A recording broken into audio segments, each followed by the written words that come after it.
गोरक्षनाथांचा आखाडा आहे रामभाऊ.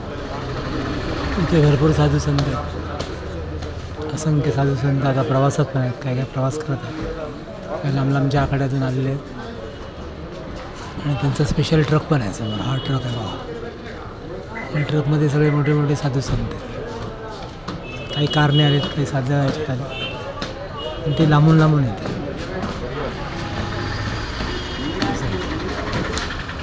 गोरक्षनाथांचं आपले आदित्यनाथ आहेत ना, त्यांच्याही पंथातली काही काही साधू होते. आणि आता कसं आहे, यांची यात्रा उरकलेली आहे.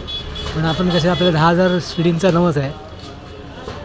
कारण की उर्वरित नशिबाचा भाग हा दत्तप्रभू आणि सोमनाथाकडे आहे. त्यामुळे आपल्याला ही यात्रा करावीच लागते. स्वार्थ आणि संसार आणि समाजसेवा आणि उद्योगासाठी. तर अशा प्रकारे ही यात्रा आहे. ती यात्रा सुरू करतो आहे आपण आता. 10,000 शिड्या लगेच चढतो आहे.